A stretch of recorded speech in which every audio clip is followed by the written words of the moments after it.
and Athertyn residents for this important ceremony. It really says something. What I really like to do is thank Freddie Barson, whose idea this was,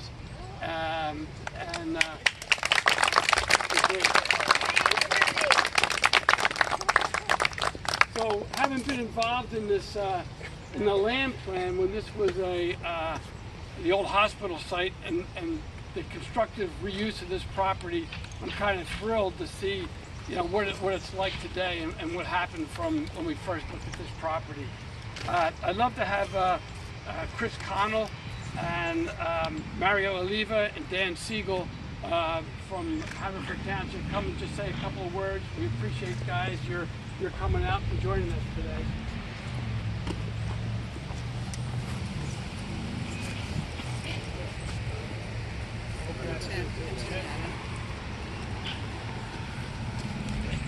Good morning. Good morning. Thank you, everyone, for having us here this morning. We are honored and we're humbled to be a part of this. To my right, I have Vice President of the Board, Mario Oliva, 4th Ward Commissioner Dan Siegel, and Assistant Township Manager and Director of Recreation, Tim Denny.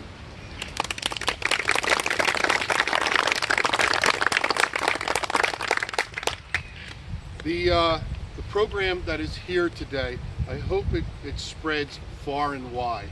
Thank you for being a part of it.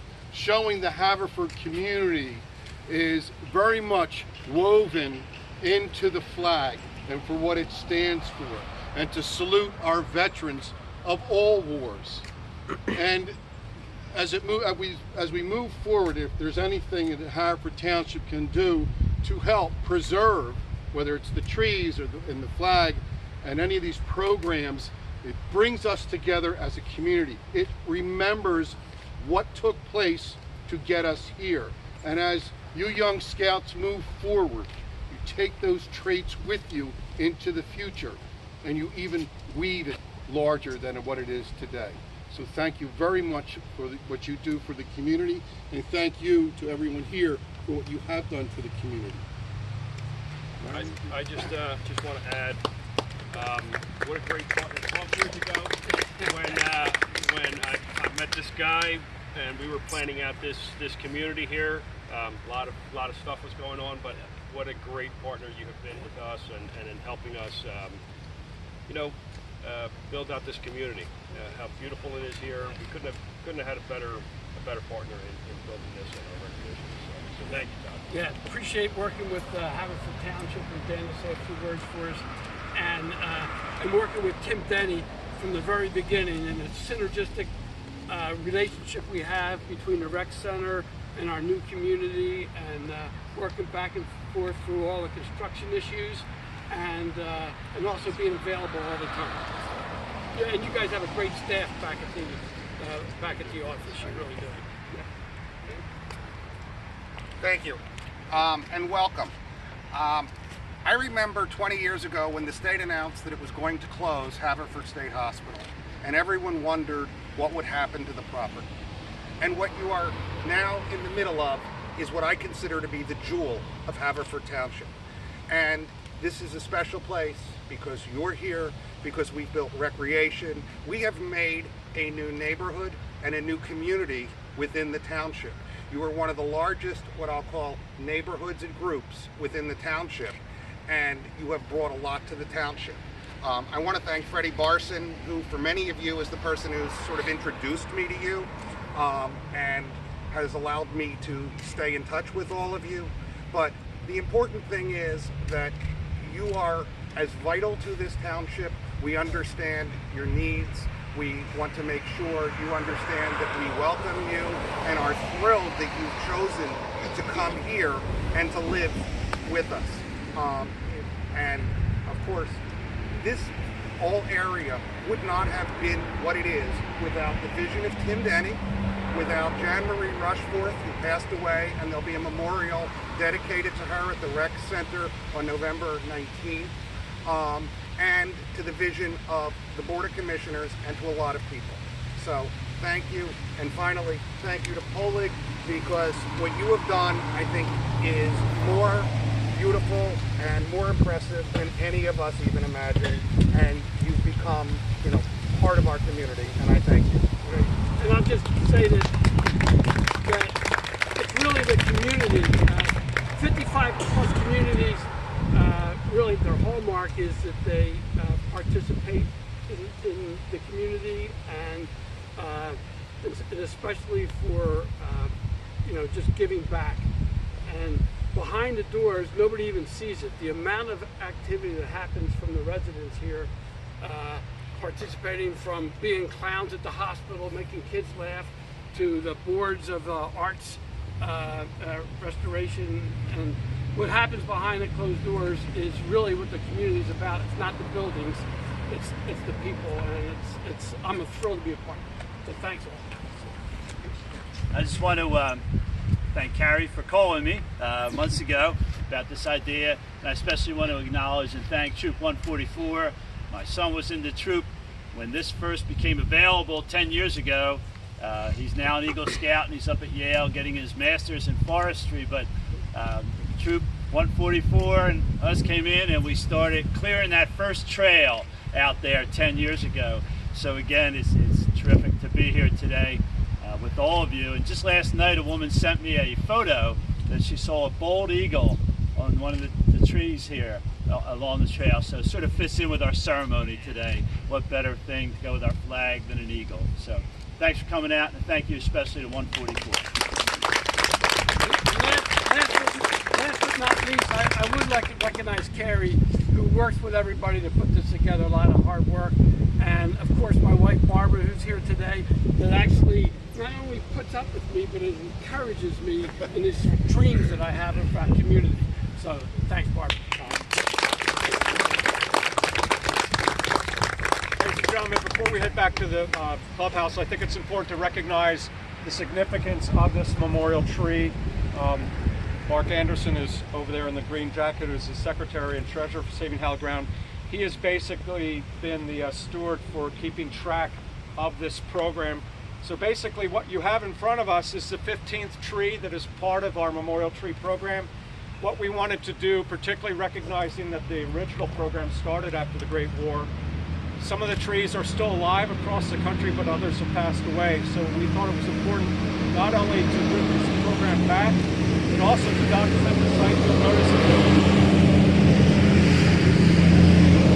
there's a GPS code, the type of the tree, and whoever donated the tree, and a QR code.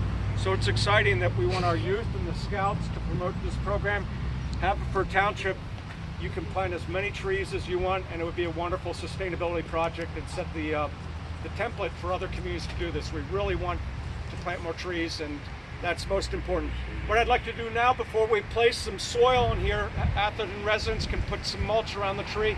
I'd ask Barry Johnson to step forward and tell a little bit about the Pennsylvania World War I Centennial, as he's one of the stewards on that committee.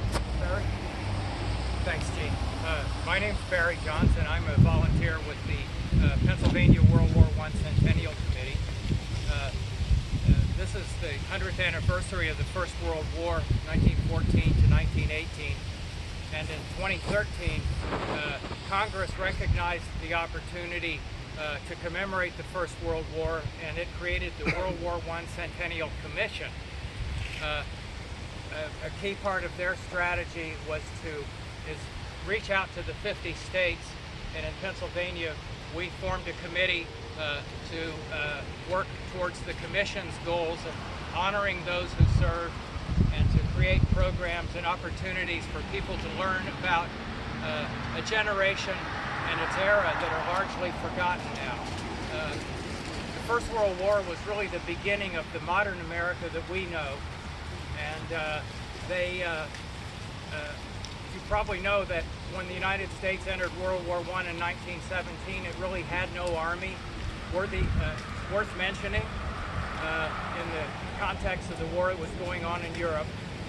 They were rushed into combat, many of them before they had finished their training, and they had to learn on the job how to fight, how to survive, and how to prevail.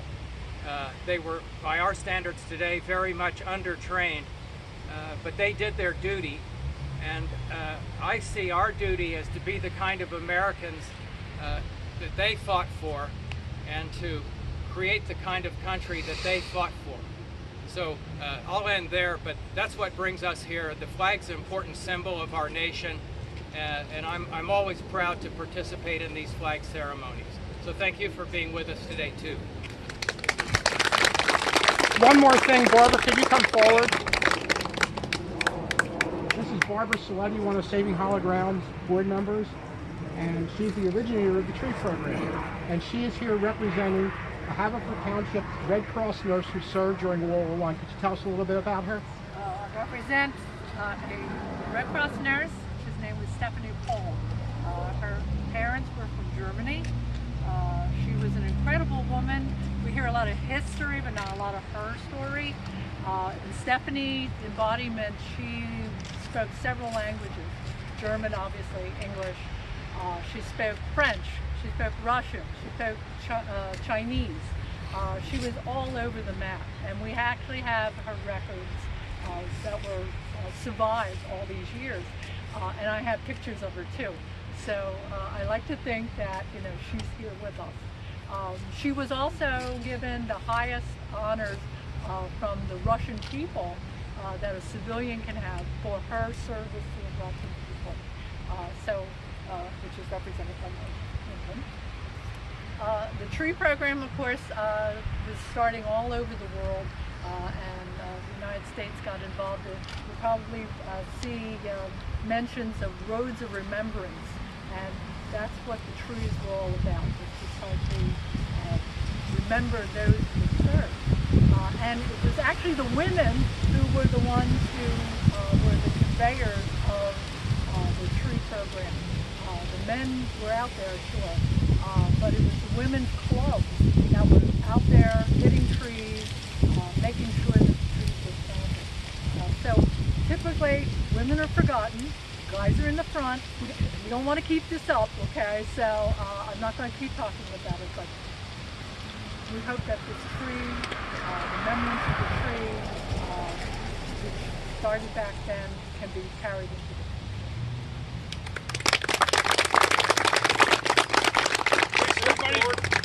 Everybody is welcome back. Oh, sorry. Todd, Sure. Matt? Yeah, absolutely. Thank you. Gene, when we spoke at the practice, you asked if I could write a testimonial, and I have a small remembrance of my father and my uncle that I would like to be part of the tree planting. So, if you may, I have a small. So, good morning, all. Especially Boy Scout Troop 144 and the bugler. Where's he? Aiden is recognized. That's the shining star of this summer, as far as I'm concerned. Thank you. But so I'd like to thank all in attendance and coming out, and for honoring, in my case, my Uncle Pat and my father, same name, USMC and U.S. Army. So my Uncle Pat was only 19 years old when he passed, but it was always on my mind as a young child. My grandmother was a Gold Star mother and would attend the monthly gatherings in Center City, Philadelphia. I would always be dropped off at our house the night before, and then the following day we would take the trolley into Center City somewhere, I don't know where, and this would give my grandmother the opportunity to talk about my Uncle Pat on and on for the entire day. So the afternoons were spent playing bingo. And so some of the ladies there would all chip in and buy me a few bingo cards. And occasionally I'd win, and there would be a big roar, and all the ladies would come out and pinch my cheeks, tell me how cute I was, and what a good soldier I would make.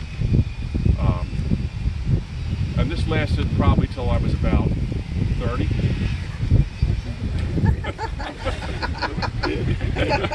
Kidding, but okay. And from my father, the Marine Corps was tremendously important and a proud part of his life while serving and forever thereafter.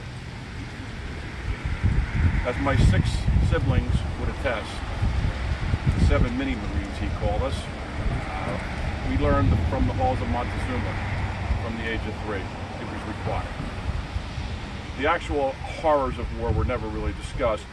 We all knew he was injured and had a Purple Heart, but he would never really tell us how it happened. There are two stories that I can remember. First one being that he was running around and fell down a hill. The second part is he was shot through the ear, came out the other ear, never leaving a scar. So we went with that, and then he would wiggle his ear. So Dad was not your typical Marine. He loved to write poetry and was very good at it. He wrote all the time. My mother's favorite poem is framed in her bedroom right now. He also wrote her love letters all the time. The last one I saw was on my mom's 70th birthday, just a couple of years before his death. He believed a vow was the highest level of commitment in life. Not even the same class as a promise. For example, my 5 sisters were planning a 40th wedding anniversary so my parents could renew their wedding vows. So the plans were pretty far along when my father called me one night and he said, "Billy," he says, "I don't want to be part of this ceremony." I said, "Why not?"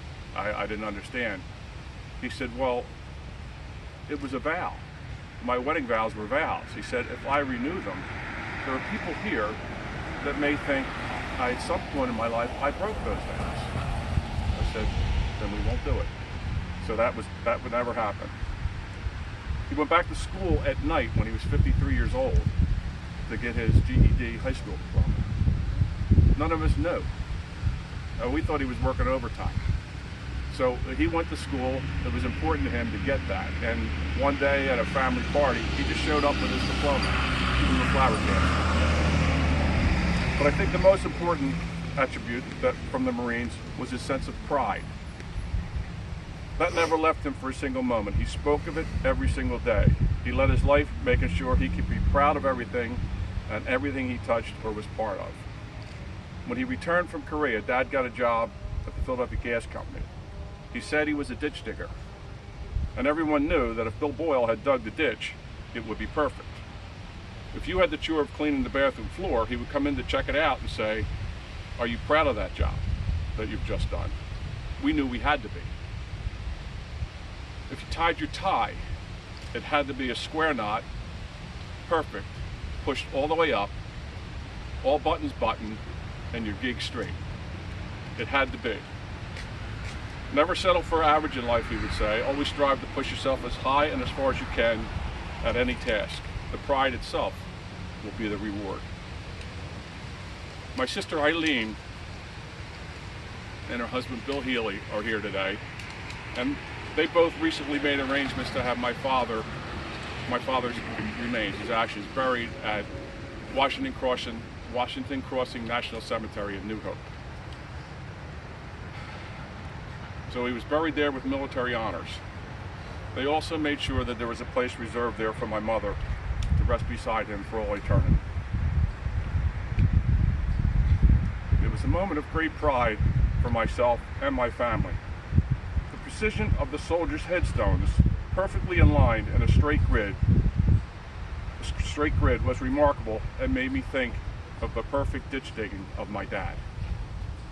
If anyone here has ever visited Arlington National Cemetery in Washington, D.C., as I have, you'll know what I'm talking about. When coupled with the tomb of the unknown soldier, the silence, the reverence, and the scenery of this event just takes your breath away and fills one with immense pride. I'll end today knowing that the U.S. Marine Corps would want to say to my father, "Thank you for your service, Sergeant William A. Boyle, one of the proud and the few. We are all so very proud of you. With all my love, Semper Fi, Billy." And there's some mementos of my father, the letter, his diploma, a few pictures. My Uncle Pat as well. He's memorialized at the Korean War Memorial at Penn's Landing.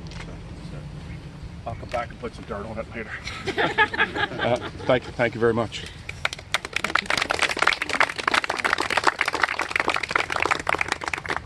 Everyone is welcome to take a spade, mulch, and just sprinkle some around symbolically at the base of the tree if you choose. And then hopefully believe everyone is invited back to the clubhouse. Welcome back to the clubhouse. Please, somebody place some mulch so we have that part of the I ceremony. think Bill should bury his. Gentlemen, Athertyn residents, please as well. Bill, you should bury him. Yeah, Don't let somebody escape with it. Okay. You take so much hard work. I know you're a nurse too, girl. Oh, That's well. all right. That's all right. I have the perfect ditch digger from my father. Yes, yes. So. Oh, good, Freddie. Perfect. I'm used to doing this. Just don't fight each other. I don't know. I mean, the builder may want to. No, they're digging. Are you sure that we're burying this? That's a freezer rust line. We have time for the perfect ditch. You go down 4 foot. Now, what do you have to do? Your father, he's going to be upset.